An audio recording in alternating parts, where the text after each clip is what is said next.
Hello, listeners. You are welcome to Voice of Nigeria. The program is in the news. We're reaching you from Voice of Nigeria in Abuja. You can join us live from www.bon.gov.ng. We are today discussing new innovation in sports. That is BRAM Innovative Sports here in Nigeria. We'll be discussing with Mr. Nelson Barry from Langtan local government in Plateau State, who is more or less promoting the Beram Innovative Sports in Nigeria. Beram Innovative Sports is being played in northeast part of Nigeria, especially north central Nigeria, and home to Plateau State in Nigeria. Sir, you're welcome. Thank you very much. We are going to discuss how is Beram Innovative Sports played. I will start with that question. How is this sports that is gaining ground in northern Nigeria being played, and what are the rules of engagement for the players of Beram Innovative Sports, please? Okay, thank you for the question. And quickly, let me start by a brief history of what the Baram Innovative Sport is. The sport, as we know, has been existing as a traditional sport being played in northern Nigeria, especially by herders. When they go out to rear their livestock, they use their sticks to play pebbles, stones, and just to hit things, material things. And later, in the late 70s, early 1980s, some of us who were around, I don't know, in the rural communities, we began to bring some innovation to this kind of play that these headers used to do. We use what we call flip flop, and we cut it in a round shape. Then we use it to form two teams, have a line, and then we just play as with the sticks as far as you could shoot the baram to, and if your opponent you know cannot get to the baram, then there's a score for you. But I looked at it deeply and I said, wow, this game could be modernized. We could have a standard for it. We could have a style and a pattern of play for it. Then I sat down with some people to look into the game, and we came up with a dimension, a pitch dimension, a court, and kind of develop on the sticks that we usually use, in playing it to a more, better way. So this is how the history started, and we have, done some kind of tournament, like an experimental tournament, to see how this game, will be more enjoyable and more excited. And we discovered that what we put in, in place, was a very good style and very good standard for the game. So the game actually has similarities with other games that have been played today in the world, though they are not the same. It has some form of similarity with volleyball, long tennis, has some similarity with hockey, as well as golf. We saw these similarities as a way that this sport could be accepted, all over the world. Then, Before we go into that, Hawa Musti has joined this program in the news, and as well as Ibrahim E. Ahmed. They have joined us. They are following us live. If I may come into the issue of how this game is played without rules, either form or even guidelines for the play, how has it been able to be developed by you using the innovations you have been able to introduce into the games? Flip of games of Baram Innovative Sports. How would you be able to bring out certain rules okay, that will make it, acceptable and possibly have standard? yes, football, no, sorry, sport, just like football, has a lot of technicalities, and just as we know, sport, is prolific. It's not something that one will say, okay, you have the monopoly of invention or innovation.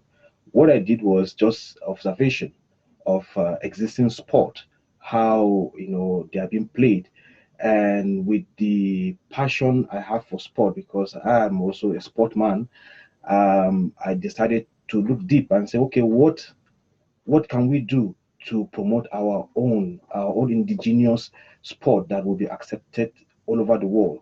I looked at India. India has our own sport, which is cricket, and today India has been winning, trophies. And today, if you talk about cricket, you call India. So I looked deep into it, and I said, okay, what do I need to do to, to build this kind of sport to an international standard?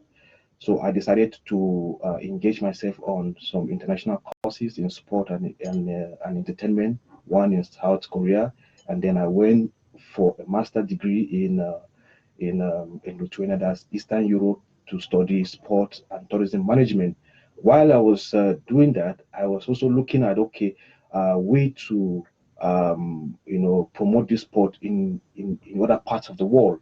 So in terms of style of play or standardization of this sport, um, we did a lot of trial and error. We did a lot of experiment on different number of people that would play on the court.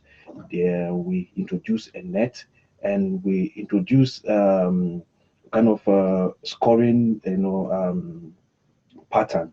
How this sport could How do you introduce a net? It's a game that, based on those who have been playing it, they are small children who are more or less playing while they have a leisure hour in the course of clearing culture, based on what you said as the genesis and the background of the games. Before we go into that, Bernard Ode has also joined our Vaughan newscast live, and listeners and viewers wants to know, how do you introduce these rules of engagement for the sports to have maybe rules and ability to determine a winner? You have already have winners in Jos, I understand, and you are planning to bring the games to Abuja, the next tournament, based on the competition you have been able to organize over the years. Okay. Yes. You see, what makes a sport is rules, and also style, as well as the reward, because sport is more of movement. Whatever kind of movement you have, and you introduce competition rules, it becomes a sport. Now, the introduction of the net, the pitch dimension, the number of players, the improvement on the equipment, was born out of technicality that I have acquired during my studies in sports management. I looked at, okay, if if if we want this sport to be accepted worldwide, it needs to follow some guidelines, some standard. And when you have a standard for sport, it gives it that style and that enjoyability, and also it gives it a meaning. So we introduced net because net is a form of a goal scoring. It can serve as a barrier. So for us, the net is like a barrier because this game is like a game where, if you want to connote it to, let's say, because sport is more of it's like a war. It's like a war on the pitch that has rule that guides the players not to injure or not to kill anyone, but can serve as a war. So this war game, I can use it as a war game. It's like you are playing like with a sling. When you put a sling in, you put a stone in a sling, you throw it to your opponent. But this time around, the sling is the stick, the stone is the baram ball, which is the wheel ball. And when you serve it to your opponent, the net also will serve as a barrier, because if there's no net, Yes. yeah, the net will also serve as a barrier to restrain the ball from going to the opponent's half. So this is also a way to make the game difficult, and also to make it enjoyable, so that one must have to overcome a barrier in order to have a Yeah, score. how do you determine a winner in this game of Biram Innovative Sports? How do you determine a winner? Because if two players are between the net, Yes. There has to be determinants that will, identify one that has an upper hand over the other. How do you determine a winner? Okay, so you see, the game has 5, players per team, and these 5 players, they play in a rotational manner. The team that is winning will continue to serve.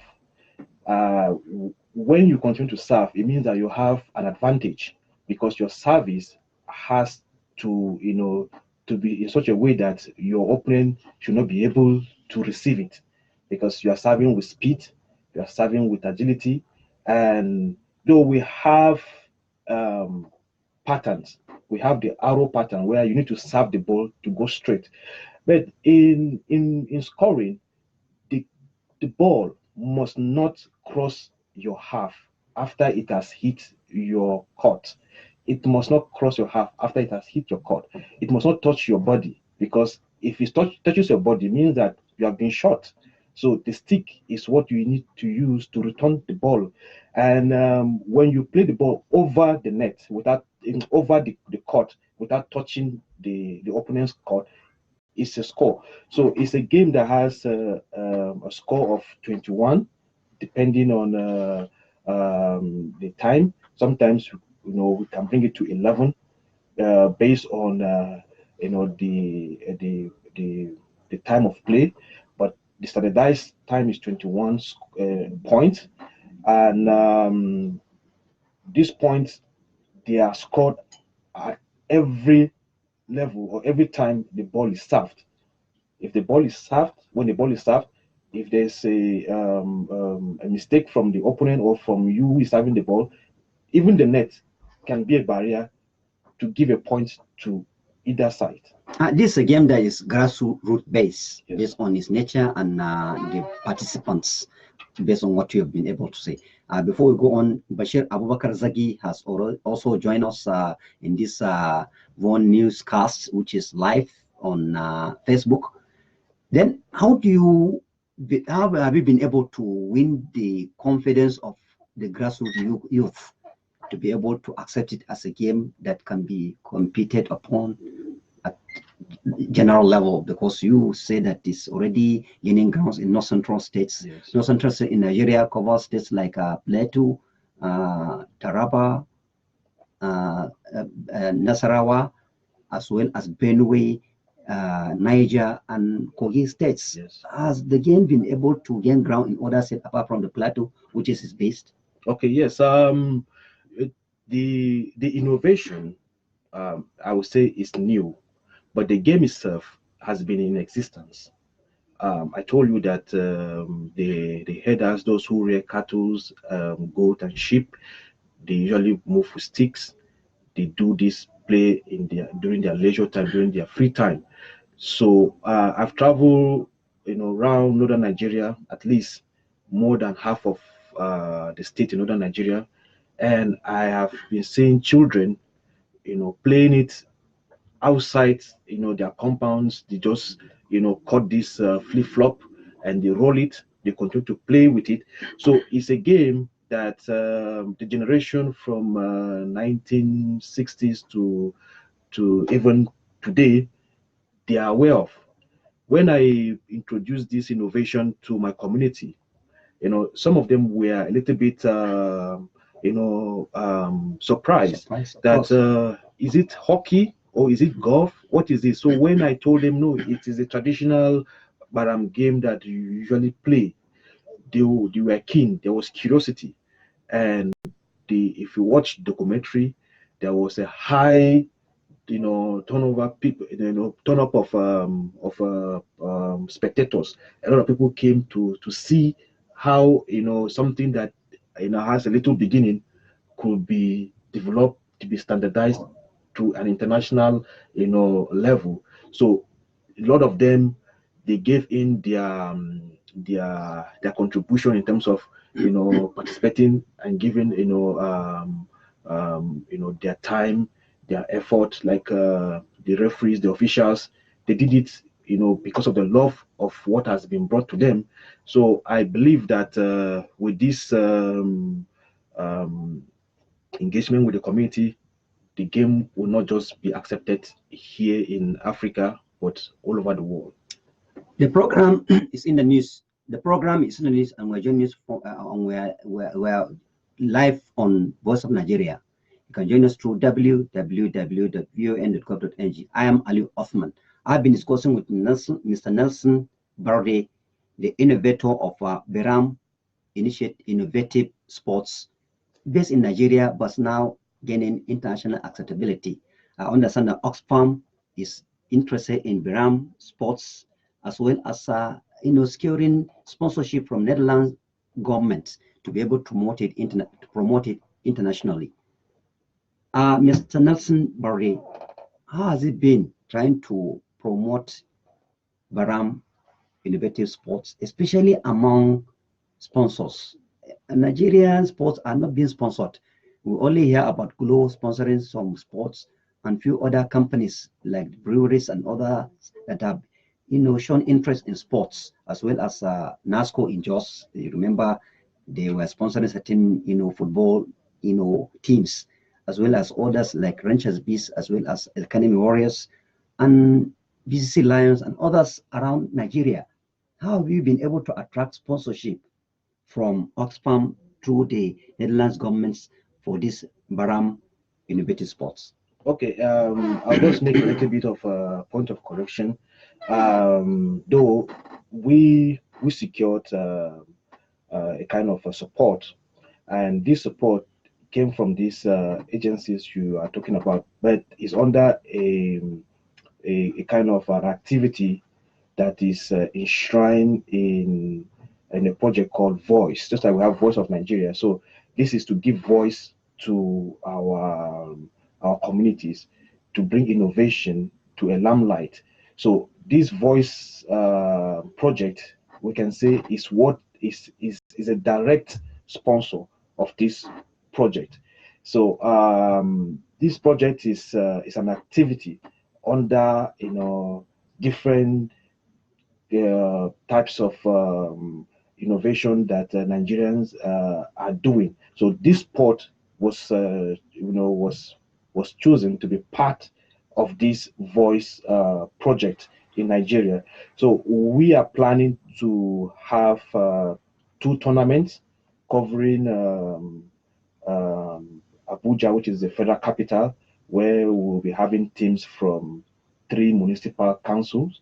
They will be challenging themselves, just for us to make it's a statement to the world that we also have an indigenous innovation that could be voiced out to the world, so that people who are interested in sport, in supporting, can come in and support the country. Because you see, this sport, apart from giving Nigeria a voice, it's also going to empower the youth, and it's also going to help to reduce social vices, especially now that we have a high level of unemployment. And sport now is a business. It's not just for leisure. So we are asking for sponsorship elsewhere to come in also to support this innovation. For now, we can comfortably say yes, Voice Nigeria, which is a project, has given us the go ahead to start our training to plan for the tournament, which will be announced in due time. How soon will this tournament? You indicate that it's going to involve 3 area councils in the FCT. Yes. Are there other, champions from Jos, the Plateau State, that are also coming to improve the, understanding of the sports, or are there other competitors that are expected from other North Central states within the zone you are referring to, which FCT also belong, as well as Niger State, Kogi, Benue, as well as even Nasarawa State, the neighbor to the Federal Capital Territory? Which other competitors or other players are you planning to invite? Okay, yes. The Voice project has a limited kind of funds for and then they have a catchment area. So they wanted it to be within the FCT, but because we have previously done some tournaments in Plateau, we want to bring the champions to Abuja, but that one will be from our own pocket. We have to sponsor it, because from the beginning we have been sponsoring it from our own pocket, because we saw prospect in this sport, so we invested. So part of it is that we want to bring in the winners of the previous tournament to participate with the players from FCT, but this will be from our own pocket. Yeah, so Shoaibu Jamiu has joined us, as well as Kasim Ogunwede have joined this Vaughan newscasts.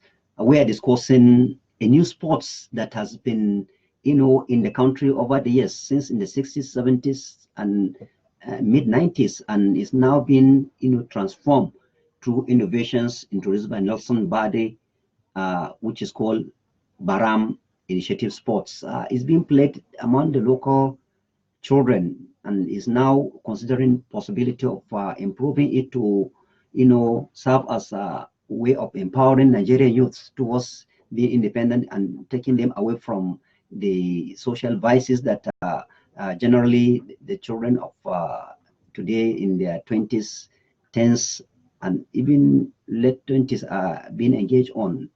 Uh, how do you hope to see the impact of these Baram sports on our youth? okay, yes. You see, let me talk generally on sport before I dive into the Baram as a specific sport. Sport, is a business. Before now, we the kids we have been discouraged in sporting activity. Most of our parents wanted us to go to school, to go and learn, to become doctors, to become. But for the past 2 decades now, we've seen that the highest earners, in terms of income, most of them are from sports. And sport, apart from being a business, it also creates, social cohesion. It also helps to bring wellness in terms of health, because when you engage in sport, you also live long. So apart from the social investment, which is building a society that is free from social vices, it also empowers them in terms of economic wise. So Baram Innovative Sport, the comparative advantage, when you are talking about investment, you invest in areas where you have comparative advantage. For example, cricket today, Indians have comparative advantage in cricket, and most of the trophies are being won by Indians, and most of them, they've gone to world stage, and this money they make, they bring it back to the economy. They plow it back to the economy. So because of this, I believe that if this sport is well advanced or developed to the point where we have it in Olympics and is accepted worldwide, I believe Nigerians will be the one to be winning. And if the world needs coaches to coach, they'll come to Nigeria. They need referees, they first come to Nigeria, because we started it. Therefore, we'll become pace setters. We'll set the pace for the world. So I think this is what I'm saying. There is need for regulation of these activities as provided by Nigerian laws and other international, laws of engagement in sports. How have you been able to secure the patent from the Nigerian Copyright Commission to be able to patent this Param innovative sports? Yeah, I think it is the first, step to take. If you bring in an innovation, in order to protect it, in order to also make it legal, you need to follow the statutory rules of the country as regards to organization or registration of organization. So we took the step to register with the Corporate Affairs Commission, as well as we did the trademark, because we have a logo that we have already designed. We did a trademark for it, and then we also went ahead to do the patent. Now, this is just to protect the intellectual property.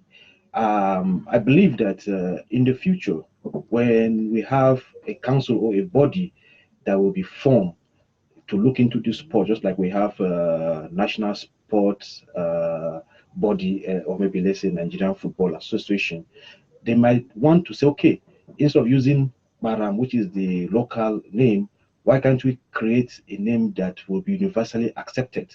And this will have to come with some legalities, and at least we know that the just like we have ping pong. Ping pong is the name originated from the Chinese for table tennis. But when the world accepted the sport, they changed the name. So before that, there, I believe, there has been some form of legal document to substantiate that, okay, this game used to be called ping pong, and whenever we call table tennis, we remember China. So all these have been done just to protect the Are intellectual you property. prepared for that possibility in the future that Baram sports can be improved upon and maybe the name change to meet up with international standards? Are you prepared for such things? Yes, because it is an innovation, and innovation always welcome ideas. One man cannot build a city, neither can a tree make a forest. Therefore, what we are presenting will uplift us. It is something that, as far as the world is going to remain, it's going to exist. And by in the next 20, 30, 40, 50 years, maybe most of us will have not been around, must have gone. So people will want to say, okay, we want to add, more innovation to this existing innovation. One of the innovation is, okay, because name is very important. Someone will say, okay, why can't we give it another name that is close to a particular sport that will be accepted, worldwide? Because what we're looking for is acceptability. If you have a product that is not accepted, then you cannot make profit from that They're product. looking forward towards improving this Baram sports. How do you hope to see Baram sport in the next 5, 10 years? We had para sports, para games, Yes. as well as taekwondo and other games that were initiated by Nigerians, and it has developed to international standard. What do you hope to see in the next 5, 10 years in Baram innovative sport that you have been able to improve over the years? Okay, now this is like a medium-term plan. Yeah, 5 to 10 years is close. What I need to see is to see it, introduced to national sport festival, because we need to start from home. Though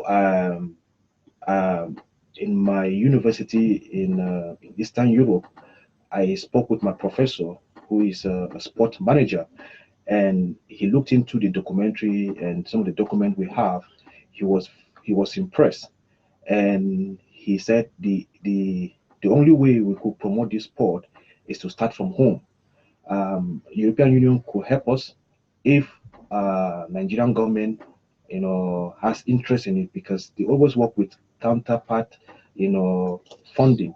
So he said, if we want this sport to have international, let me say, acceptability, we need to start from home. So what I'm trying to do is to, uh, as we continue to sponsor tournament, we invite people from the Sport Commission, the National Sport Commission, the people from the media, just like Voice of Nigeria now, to come in and look into what we're doing, and then also multinational and corporate bodies. We also want them to come in, also to showcase their product, because as we continue to project this sport, I believe that the audience, the participants, or let me say the fans, the fandom, would be very, very high. And that's why we end the program in the news. reaching you from Voice of Nigeria in Abuja. You can join us through www.von.gov.ng. Thank you for joining us through Von Newscast, Facebook, Hawa Musti, Ibrahim Ahmed, Bernard Ode, Bashir Abubakar Zagi, Shoaib Jamiu, Kasim Ogunwande, Aminu Matazu, as well as Umar Ahmed Abubakar. Thank you, and we appreciate you. My producer has been Ene Audu, and I'm Aliyu Othman. Thank you for listening. Bye. And my guest has been Nelson Barry. Thank you very much for coming. Thank you. Thank you. Thank you. Yeah.